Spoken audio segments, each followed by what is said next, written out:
ایک تو یہ دعا کریں کہ اللہ تعالیٰ ہمیشہ اس جگہ کو تزکیہ کا مرکز بنا دے. یہ پیری مریدی میں اس لیے نہیں کہتا کہ آج کل وہ لوگ پیری مرید سے غلط مطلب لیتے ہیں، ورنہ یہ پیری مرید تزکیہ کے لیے ہوتا ہے.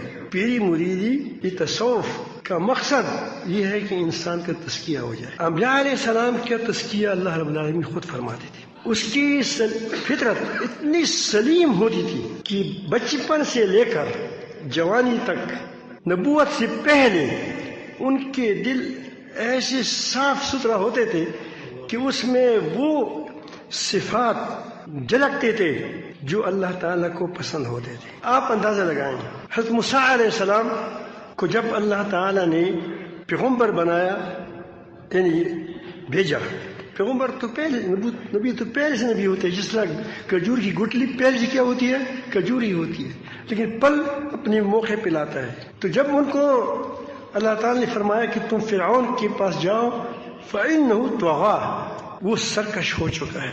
جس کو اللہ تعالیٰ سرکش کہے وہ کیسے سرکش ہوگا؟ اور بیچتا اس کو ہے جس سے وہ بھاگ آیا تھا.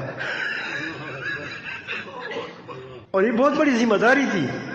جن لوگوں کے دلوں میں احساسی ذمہ داری، امانت کا احساس ہوتا ہے، وہ کبھی بھی منصب کا شوق نہیں رکھتا.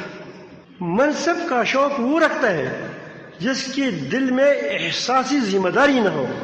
تو میں یہ کر رہا تھا کہ تمام پریشانیوں کا حل انبیاء علیہ السلام کی پیروی میں ہے.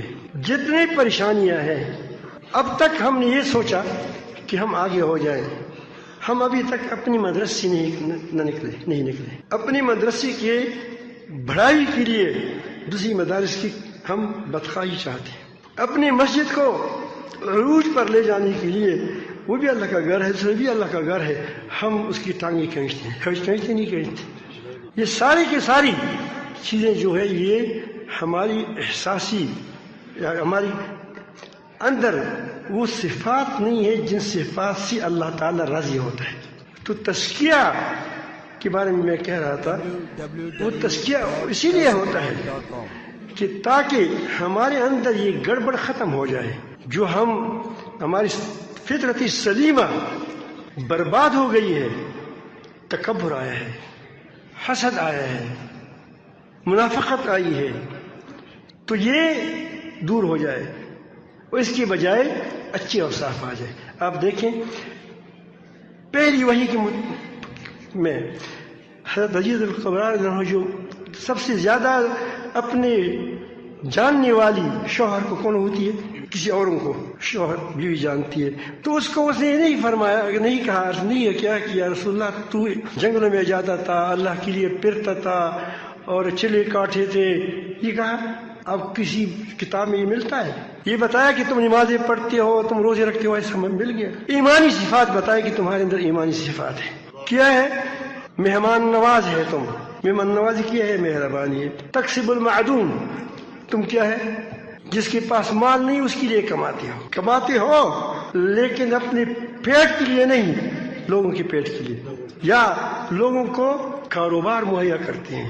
اس کا کاروبار نہیں، اس کی ترتیب بنائے. کتنی مہربانی. یتیموں کی کفالت کرتے ہیں، صلہ رحمی کرتے ہیں. یہ ساری چیزیں کیا ہے؟ یہ صفات کیا ہے؟ یہ ایمانی صفات ہے. یہ انبیاء علیہ السلام کو نبوت سے پہلے سے کیا مزین ہوتے تھے. اسی لیے ان کی پیچھے جو جائے گا ان کو یہ صفات ملیں گے.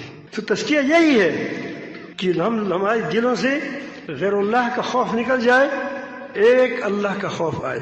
ہمارے دلوں سے ریاکاری نکل جائے، نمائشی زندگی چلی گئی. آج کل تمہاری ہم نمائشی زندگی گزار رہے ہیں. آپ دیکھ ہے یا نہیں ہے؟ ایک دیکھ چاول پکاتے ہیں، جب اس ہم ویڈیو بھی بناتے ہیں کہ تاکہ دیکھو لوگ ہم یہ چاول پکاتے ہیں، یہ دیکھو ہم پیاز کاٹ رہے ہیں، اور یہ دیکھو یہ ہو رہا ہے، یہ ہو رہا ہے. انتخابات کے زمانے میں پھر دیکھیں ہر کسی سے ختم تائی بن جاتا ہے. تو یہ نمائشی زندگی ہے. آپ نے تبلیغ والوں کو دیکھا ہوگا، وہ کہتے ہیں قریب قریب بیٹھ جاؤ. سیاسی آدمیوں کو دیکھا ہوگا، وہ کہتے ہیں گرمی ہے دور دور بیٹھا کرو تاکہ وہاں تک لشکر سامنے آ جائے. ہے یا نہیں ہے؟ تو اللہ رب العالمین جل جلالہ کو نمائش چیزوں کا کیا، اس کو کس کی کیا ضرورت ہے؟ اللہ تعالیٰ جل جلالہ تو پاک ہے. اسے وہ تو دلوں کو دیکھتا ہے.